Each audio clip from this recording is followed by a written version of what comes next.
It's 2013, and the best LEGO set out there, the LEGO Republic gunship, was only selling for $120. And of course, back then, I didn't think about it, and I procrastinated, and now the set is selling for $600. Every year, LEGO retire a lot of sets, and in this video, I want to break down every single LEGO Star Wars set retiring in 2024. Set 40615 Tusken Raider. The first thing about the set is it is great for brickhead collectors. No one just collects one brickhead or collects two brickheads, they collect all the brickheads. And the second best thing is that brickheads, from an investment standpoint, always have done well. Now here's the downside about the set. No one watches Star Wars and thinks, wow, the Tusken Raider, what a stud, what a beauty. And here's the second problem about the set, that it can easily be remade by just going on Bricklink and ordering the pieces. 75192 UCS Millennium Falcon.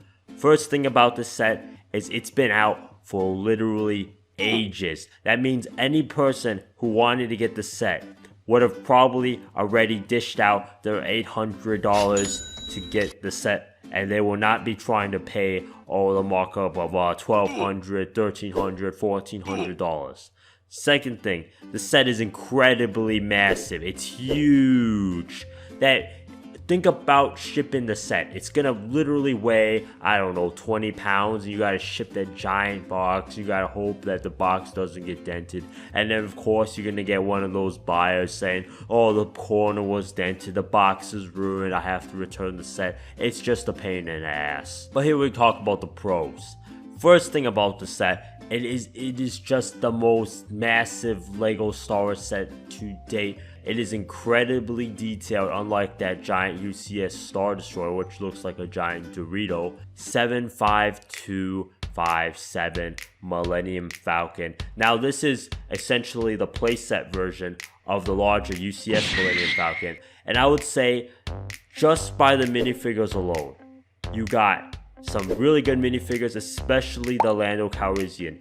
Lando Calrissian, the minifigures have done exceptionally well in the aftermarket. The second part about the set is that the design, all the time when they had the Millennium Falcons, they had a really bad design. It was always with all those panels. They had like a bajillion panels coming off the set, and it never worked well. But this time, they improved the design, and it's much more stable. But here's the problem with this set. There isn't one Millennium Falcon out. There isn't two Millennium Falcons out. There's many Millennium Falcons out. This is like the 500th Millennium Falcon on the market so far. 75290 Mos Eisley Cantina. Now this is very similar to the recent Cloud City set. I mean, it's a wonderful amount of minifigures. I mean, a set with like 20 plus minifigures is gonna be a good set. And what's even better is that a lot of these minifigures are exclusive to the set. Around 9 exclusive minifigures. But of course, there's some cons about the set. Number one, it's a very big set. Big set equals big box. Big box equals difficult to ship. Difficult to ship means high shipping prices. Now we get into some Star Wars helmets. We got the Darth Vader helmet, we got the Clone Commander Cody helmet, and we got the Princess Leia helmet. Now, if you guys didn't really know, LEGO helmets print money. I mean, when collectors want to buy a LEGO helmet, they don't just buy one LEGO helmet. They don't just buy 4 LEGO helmets. They buy every single LEGO helmet. And you've seen already from the TIE Pilot helmet, that was a Target exclusive, it's selling for $200 plus. And if you look at the track record for LEGO helmets, they have all done well. Now here's like 2 bad things about this set. One is that it has no minifigures. And number 2, no playability. 75308 R2D2. Now I have major beef with this set, and most likely it's just because that these droid sets have done incredibly poorly. I mean, they are trash. It's like 5-day leftover chicken. I mean, it just sits there. 75313 AT-AT, the UCS version. Now this set is absolutely a wonderful set. Number one, it's part of the UCS line. UCS line sets have done exceptionally well, because when adults come to buy Lego sets, they're not trying to buy one set, they're trying to buy every single set in the collection. 75333 Obi-Wan Kenobi Jedi Starfighter. The major point about the set is it has 3 exclusive minifigures, which will exactly mean that this set will do exceptional. First thing, the Tonwi minifigure alone. They never released the Lego Kaminoan, and for that reason, the set will do wonderful. 75341, the Luke's Land Speeder, the UCS version. Now, I said before that UCS sets generally do well and they're always printing money, but here's the exception. This set has been remade, I don't know, about a bajillion times. 75344, Boba Fett's Starship Microfighter Slave 1. What's the difference? 75345, the 501st Clone Trooper Battle Pack. Now, I love this set for the 501st Troopers, especially the Specialist clone that has the binoculars. But right now, Lego has realized the clone formula. Lego has been releasing way too many clone sets.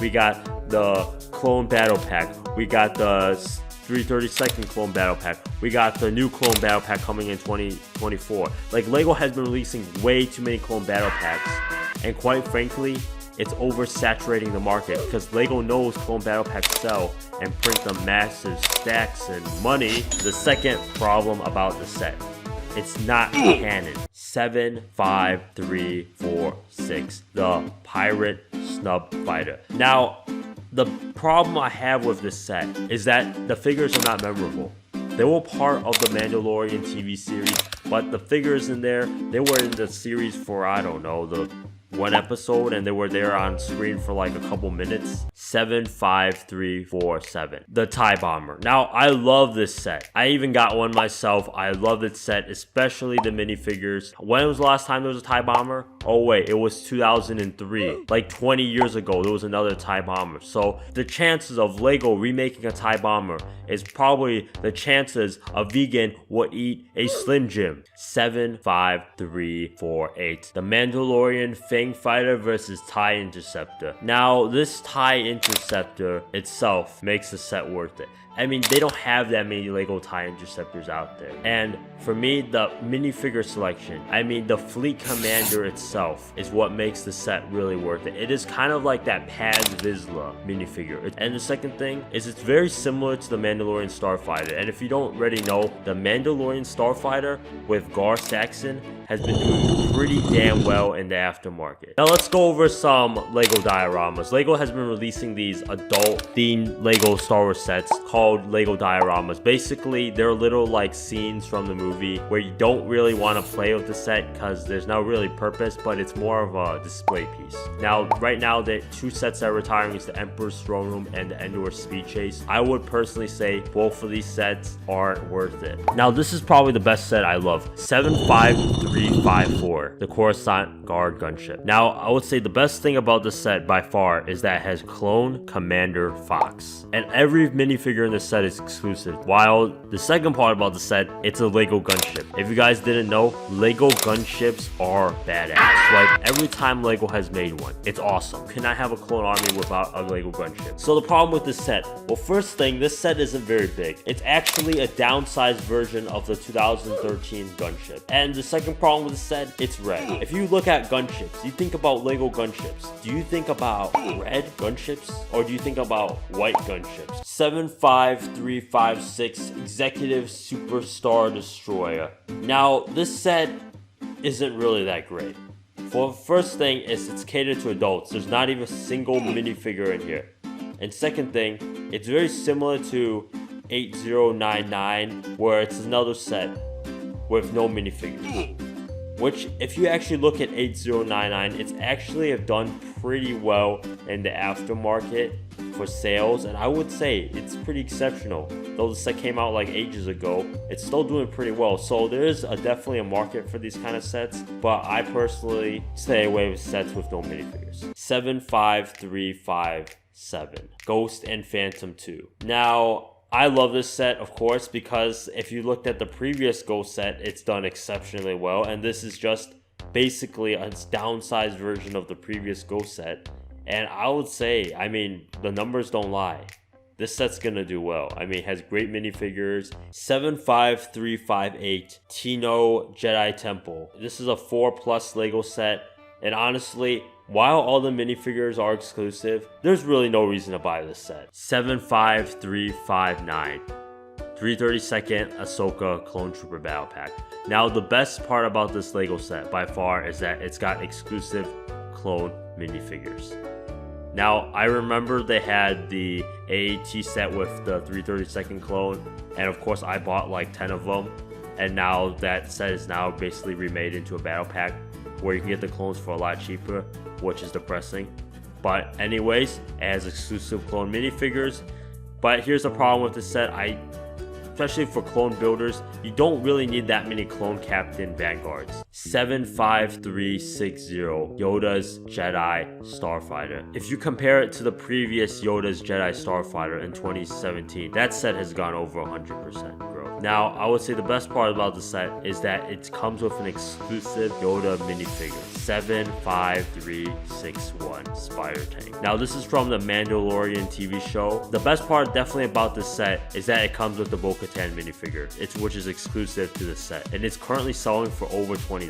But the downside about the set is definitely the fact that its build. The build is like that giant spider from the show, if you haven't seen it already. And honestly, I don't really care about the scene, and it's one of those, it's in the show for one episode and never seen it again. 75363 The Mandalorian N1 Starfighter Microfighter. Now, exactly the same reason I don't believe in microfighters. I don't recommend getting them. They aren't good. It does not have an exclusive minifigure. And you know what they say, bigger is better. Well, this set is definitely not big. 75364 The New Republic E-Wing versus Shin-Hati Starfighter.